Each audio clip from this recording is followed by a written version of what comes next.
everything that I tried to warn you guys about when it comes to the Carmelo Anthony case is finally starting to come to light. For example, as you guys know, Carmelo Anthony has been allowed to graduate. The Frisco Independent School District decided not to expel Carmelo Anthony despite the fact that he killed Austin Metcalf at a track meet. And I warned you guys, I told you guys very early on that the reason why they decided not to expel Carmelo, the reason why they allowed him to graduate is because they were getting threatened. Because Dominique Alexander, the baby beater, and his fake activist network, they were reaching out to these schools. They were reaching out to the school district and other city officials, threatening that they would riot and protest and cause all of these problems and issues if they did not allow Carmelo to graduate. Now, a lot of people were asking me, where did you get this information? You don't know that for sure, Cinema, and all of that other nonsense. But what I've come to understand since starting a YouTube channel is that there are two types of people in this world. There are people like Carmelo Anthony supporters that need everything spelled out to them. And then there are people like me and a lot of you guys watching this video that can read between the lines. We don't need people spelling things out for us. I don't need the media to report on something. I don't need sometimes official evidence that something is true. I can use my own brain and decipher what I think is true or not, or what I think is going on or not. And it was obvious, if you listened to Dominique Alexander talk at all, it was obvious that he was threatening the school district and trying to force them into allowing Carmelo to graduate.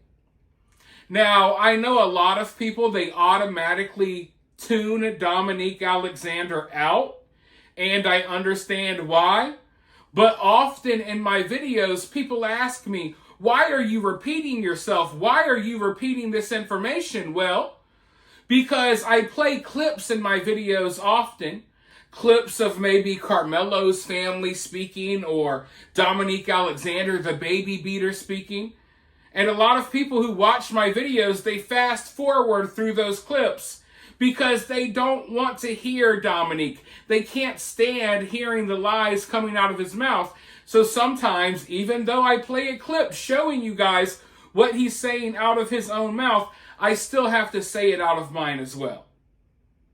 So if you've been listening to Dominique Alexander, and at least in my opinion, he's made it very clear without directly saying it that he was threatening the school district. And seeing that they caved and they allowed Carmelo to graduate and they didn't expel him, obviously those threats worked. But the crazy part is, this baby beater just had a protest a couple of weeks ago, a George Floyd protest, and no one showed up. So he's flexing all of this muscle, all of this strength, and all of this might, but it's all for show.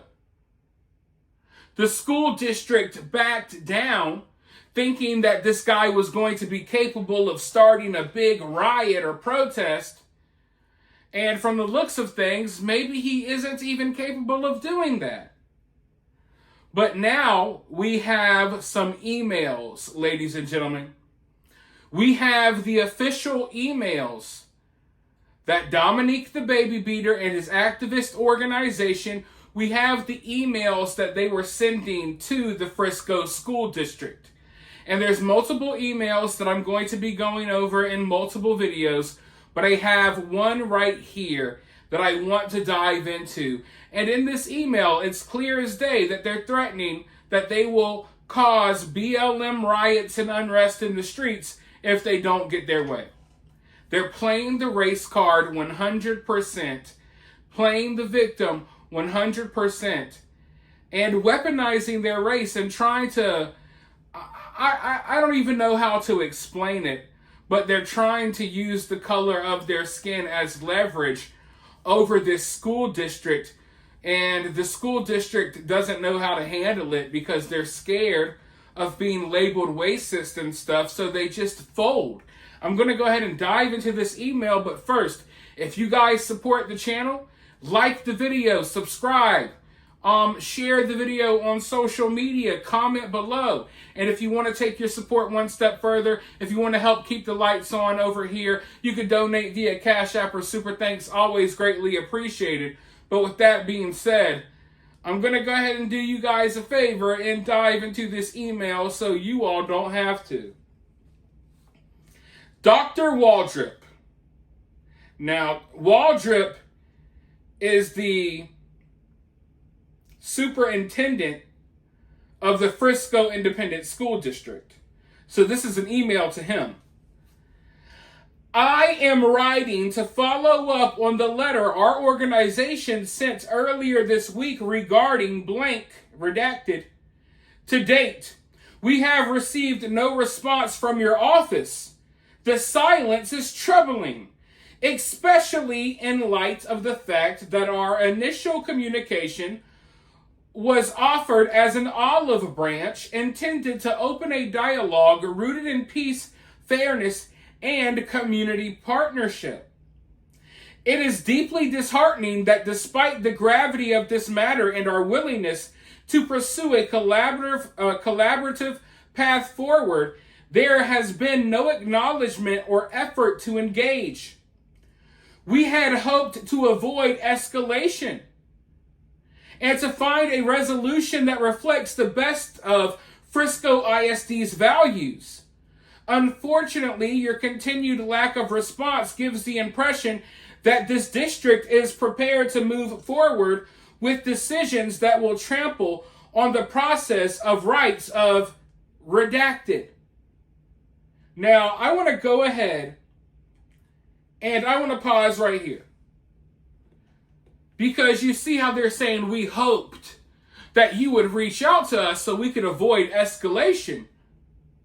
What type of escalation are you talking about? You see the way that they talk to people, it's hostile immediately. They try to say these nice, fancy words. They try to deliver their words in kind of a nice package, probably with the help of ChatGPT. But there's still those threats, those undertones within their message.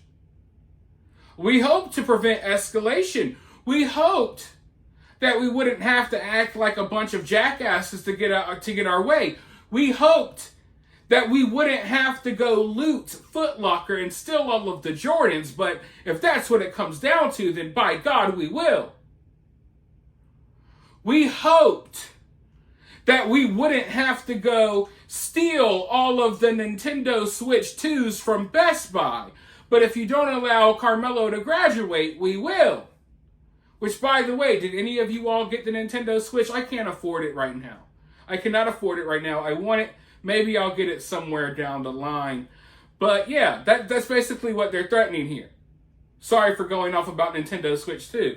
But that's what they're threatening here. If we don't get our way, we're going to escalate and we're going to cause problems. Not just for you, but for the entire community. So understand, even though these threats are kind of aimed at the Frisco Independent School District, these threats are threats that are felt by people citywide. Because now the little mom and pop shops are wondering, hey, are there going to be a violent mob? Is there going to be a violent mob of people marching through the streets setting our business on fire? These are the concerns that people have, right? So it's just crazy seeing that they're just automatically willing to take it there. Oh, you want to expel this kid for killing someone? Well, guess what? We're going to riot. We're going to protest. We're going to act an ass.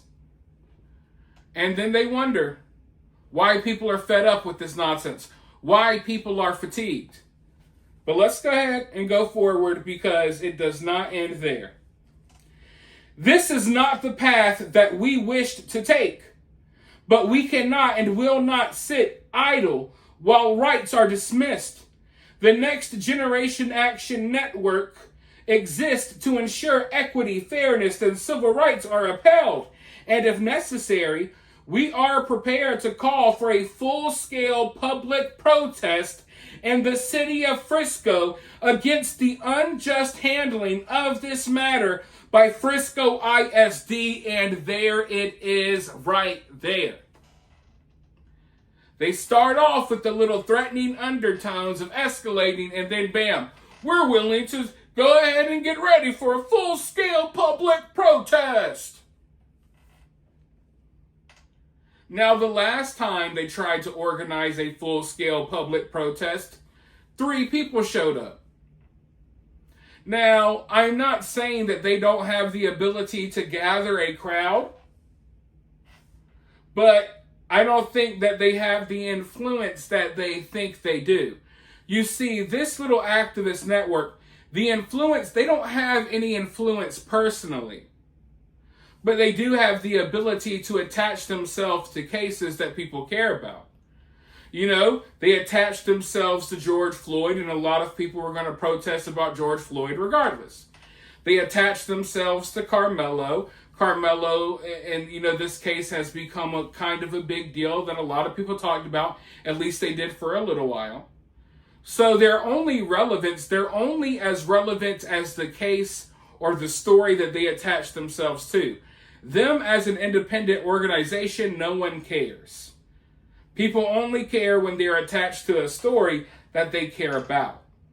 So I don't think this organization has the power to do what they're threatening to do. But, you know, if the stars align and there's a lot of people that care about said situation, people may show up. I don't know if a lot of people would have showed up to protest Karmelo Anthony not getting his certificate, not being able to graduate. I don't know how many people would have showed up for that protest. Maybe a lot of people would have. I don't know. But nevertheless, the school district, after receiving this email, and there are other messages that we're going to go over in future videos, so make sure that you're subscribed and you got your notifications on. But after getting this email, we know how this ended. We know that the school district backed down and they allowed Karmelo to graduate. So we already know where this story ends, but now we're getting an inside look of how, at how all of this went down. And I was already telling people that this is what was happening, but a lot of people, you gotta spell things out for them. They gotta see it in writing to know what's going on. But a lot of us got common sense. We got street smarts. We can, see this stuff from a mile away. I did not need to see these emails to know that something like this happened. You know what I mean? But hey, it's good that we have the official proof and evidence. But let's go forward. It is not too late to do the right thing. We again urge you to redact it. We extend this final opportunity to resolve this with dignity and mutual respect. But if you continue to choose silence over action, know that we will raise our collective voice, not out of anger, but out of love for justice. Respectfully, Minister Dominique Alexander. And you see, he ends his emails with the title, Minister Dominique Alexander. Now, when you're someone that's working for the local school district and you get an email from Minister Dominique Alexander, it seems more important, right? Because of that minister title. You're not getting an email from fake, failed activist / baby beater Dominique Alexander. No, this is Minister Dominique Alexander. So using that title, he's using that title to often get in good with people to try to get his way. But we know for a fact now that he's not a real minister. We know for a fact that this dude is not a real minister. So the fact that he is emailing the school district as if he's really a minister, that's absolutely disgusting. And for someone to do that, that shows you any religious stuff they talk about, this man will claim to be a man of God. He'll claim to love Jesus Christ and all of this stuff. All of that is fake, because if you really had a connection to your religion or to Jesus or whatever, you would not walk around pretending to be a minister. So this dude is a fraud, a fake, and a phony. But he's using that fake, fraudulent title so, because it carries weight for some people. And I think this should be illegal. I don't think it's okay for someone to be out here impersonating a minister, especially when they're conducting and they're getting into situations like what he's getting into, where you're pretending basically to be some kid's lawyer or something when you're not that either. So yeah, I'm not surprised about the email. I told you guys early on, I thought this was exactly what was happening. Seeing that minister title, it really disgusts me. And it's what I was telling you guys, that he uses that title for a reason. And I'm glad that it's been exposed that he's not a real minister. But you got to think, even though me and you, we know that information, not a lot of people do. The 10,000 people that may watch my video know that he's a fake minister. But the general public and just most people out there, they have no clue. So it's up to you guys to spread the word about this stuff. I'm doing everything I can to spread the word. You guys share the video. Let your friends, your families, your cousins, let everyone know that he's a fake minister. But while you're doing that, make sure you subscribe. Let me know your thoughts in the comments. Hit the like button. You could donate via Cash App or Super Thanks and all of that good stuff. And I'll talk to you all very soon in the next video.